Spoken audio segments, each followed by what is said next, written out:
the Dallas Cowboys versus Cleveland Browns live reaction. And I'm going to go throw up, and I'm going to let you take over right now, Spinksy.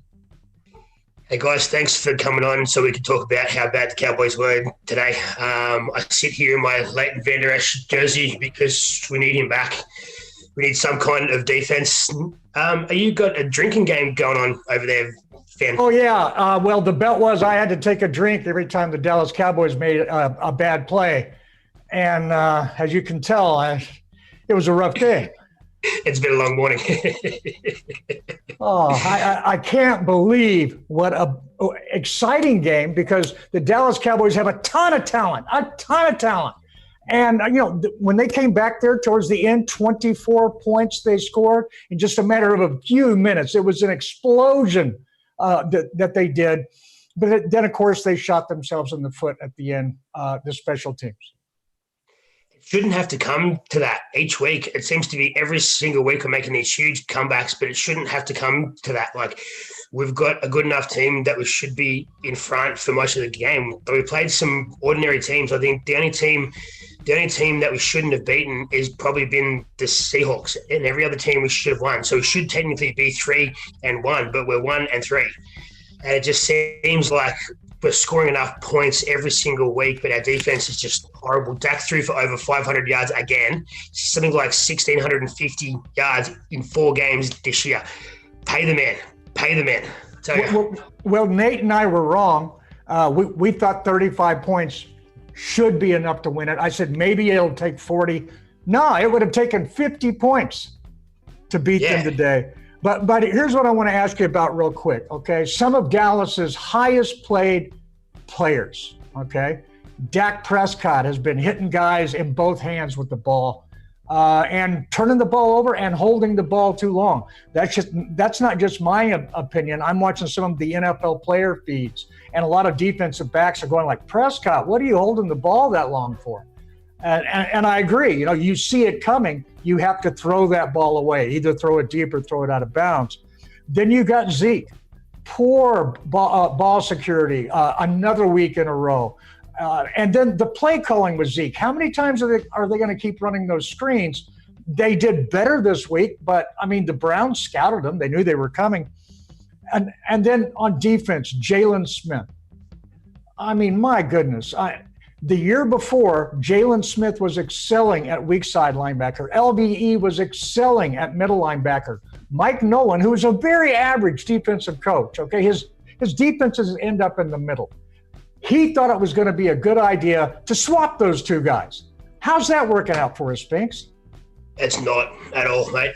As you said, Jalen Smith, I've watched him since his college days back in the day, and the injury that he had in the bowl game all those years ago was horrific, and I've been watching ever since. And last year he was excellent, and I think this year he's come out and he seems to be lost almost without Van Der Esch there with him to kind of direct the two of them around the park. Zeke, for example, has been struggling. Zeke can't seem to get the yards he needs, and he's not the same guy he was last year. And I don't know whether that's a coaching thing. I don't think it's anything Zeke is necessarily doing differently. And Dak himself, can hit those guys in the hands every single time, but he's also making the wrong choices at times. And whether that's a thing that he's doing or that's a thing that he's getting told to do, we may not know. So No. What I do know is that the schemes are significantly different this season from last season. On defense, we're running a hybrid defense, and it spends a lot of times in a 3-4 look. And they're doing that, I believe, because of Aldon Smith, which has been good for his stats. Hey, well, welcome No Remorse Nate to the show. He just coming in, Nate Dowdy. Hey, man. He's still connecting via audio.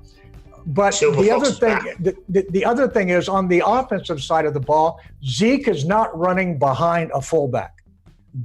And short yardage, they'll bring in the defensive tackle and they'll run him in there, and that seems to help in short yardage.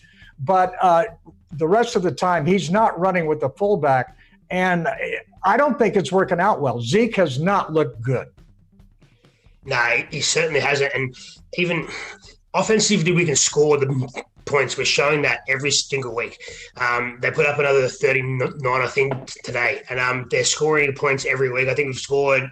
The lowest we had was like at 20 in week 1. Oh, sorry, 17. So offensively, we are excellent. But it's just the fact that we leak in too many points everywhere, all over the park. And I think it's that initial contact. Every time the offense runs towards our defense, the initial contact, they let him through every single time. There's no initial first hit, and that sort of spins them off the football. It's the defense has been bad, and to leak over 30 every single week and be in every single game until the very end, that's unlike us. That's unlike the Cowboys of last year, who were arguably one of the best defenses. Okay, Nate, why don't you pile in here? We've already done our initial reaction where I think Spinksy was in the bathroom when I came on, and I was drinking heavily. So what's your initial reaction? Well, my initial reaction is I'm wearing black for a reason. It's a time in mourning for the Dallas Cowboys. And you know what the crazy thing is? I posted this on Twitter. The winner of the NFC East could reasonably go 5-11, win that division, and get the fourth playoff spot. This is just a joke of a division right now. And if you want to highlight, really, the Cowboys can't stop anybody defensively. That's really what it comes down to. You know, I was going to ask you about that. Well, the Cowboys on offense, all right, starting out right away. Garrett's over on, the right side now. They move him over there to get away from Tyron Smith. I thought that was an excellent adjustment by the Cleveland defense. And then he comes over there, and they don't really do anything. They just say, okay, Mr. Rookie Steele, you got him. Go get him. We love you. And then Dak Prescott is taking deep drops, and he's holding onto the ball. Then they made a little bit of an adjustment, and they started doing some rollouts and some screens. And, a couple of screens worked. But overall, yeah, Dak didn't get sacked, but we didn't make a bunch of yards off of it. The rollouts were semi-effective. A couple times they had Schultz give a chip block on his way out into a pattern, and that worked. But every time they left him one-on-one and did a deep drop, what happened? I don't get that. The Steele, well, look at what the adjustment they made. They put Brandon Knight in and didn't have the same issues, Exactly. So, I mean, Steele, that helped. The Steele bent, shall we say. I mean, offensively, listen, they have a lot of pressure they're putting on themselves every single week. They need to be perfect to win ball games. And when it comes down to that, you see it in Dak Prescott. Even though he had a great game, he still made throws where he tried to make too many plays, as you saw the last play of the game. Yes. Offensively. Yes. Well, I mean, he should have, that was the third time that he made a bad decision with the ball on where to go for it. It's like, did he see the defender back there, and did he just think that he could beat him with the ball? Because that happened 2 other times. The defenders got both hands on the ball and dropped it. So that's the second week in a row, he's put the ball in defenders' hands 3 times during a game. And you're not getting away with that 3 times in a game. No, you're not. And then on top of that, it's just he has to be perfect to win games, and I think he knows that. And that's unfair. That's unfair to Dak Prescott. I mean, I think like poor Daniel Jones with the Giants is under a similar thing. If he's not perfect, the Giants don't stand it. Actually, I don't think it would really help. Yeah, well, take a look at the Giants. They average about 12 points a game, where Dallas averages over 30 now. Right. But next week, think about it. The Giants could be playing for first place in the NFC East. Yeah. They are playing for first place in the NFC. Yeah. Well, I like how we automatically assume that the Eagles and the football team are automatically going to lose. Yeah. The week after. So. Yes. Well, I'm sorry, you had a point there. Yeah. Okay. Actually, the Washington football team on defense has looked good. I mean, their defense is, they are up there against stopping the run. You do not run on them that much. They are excellent at shutting that down. Of course, when you're that bad against the pass, teams go like, why should I run? Okay. Yeah, go ahead. For every one of my friends who messaged me and said Dak Prescott's not worth $40 instead of $40 million, you all need to watch a football game and actually know what you are talking about. Dak was fantastic all day, as he has been all year. The kid's made a few bad choices here and there, but he's thrown for over 1,600 yards in 4 games, over 500 today. The kid can hit a target. He's on fire. It is our defense. Is there anything we can do on defense? Like, some of our guys aren't coming back this year at all. Do we need to go look for free agents? Do we need to try and make a trade? Can we try and get guys in? Like, what are we talking here? Like, we can't keep trying to league 40 every week. It's bad. I don't think one guy is going to make a difference, okay? So I think if you are going to make a difference based upon how the Cowboys are playing this year, all right, I think what you do in the offseason is you fire Mike McCarthy, you fire Nolan, you let Dak walk because you can't afford to pay him what he's going to demand. I didn't say whether it was worth it. I said you can't afford to pay him because that's what he's going to get, and he's not at the level to where that's worth it. He can't win games on his own. He needs some help, and right now the Cowboys can't give him any. And then you're going to draft Trevor Lawrence because you're probably going to have the first pick in the draft. And then after you draft him, you're going to draft defensive linemen and offensive linemen. Oh, and also you're going to trade Zeke. I like what you're smoking there, Van, because it's good. I like who's going to take Zeke's contract first and foremost after that whopping performance. I mean, if they let Dak walk, they could eat whatever that took to trade Zeke. The team that they traded Zeke to would be fine because a lot of the guaranteed money would be sitting there with the Cowboys. So his contract would be doable for them. And it works out for everybody. Pollard was the more effective runner today. Zeke was slightly more effective in the passing game. I'll give you that. But again, if you can't use him, it doesn't matter how good he is. That's why I think the Giants should have traded Saquon Barkley to help Daniel Jones, get him some offensive line.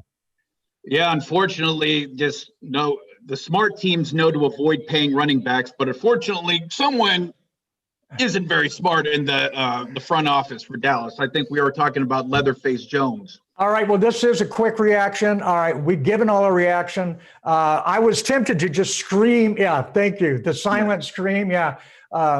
Isn't that hanging in the museum out there in Holland, right? The silent scream. Yeah, that's the way I feel right about now. What a lot of people don't realize, if you pan down from his face, he's wearing this shirt. Okay, and that explains everything. Okay, so Spinksy, before we close out, why don't you give us at least the good news, which is next week's opponent? You're muted. Just nod. He'll never know, man. Okay. Damn it. God damn it. Right. Next Sunday, the 11th of October, is my birthday, and we are playing the New York Giants. If we lose, there will be a revolt. I tell you, I'm coming over there, and there will be a fight.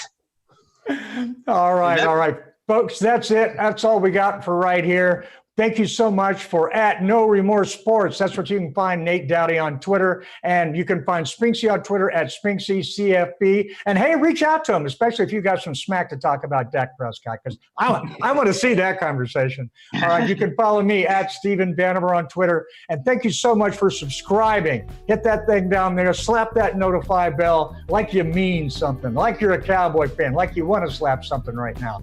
All right, and we'll see you next time. Until then, listen like you play. How's it go, Nick? With intensity.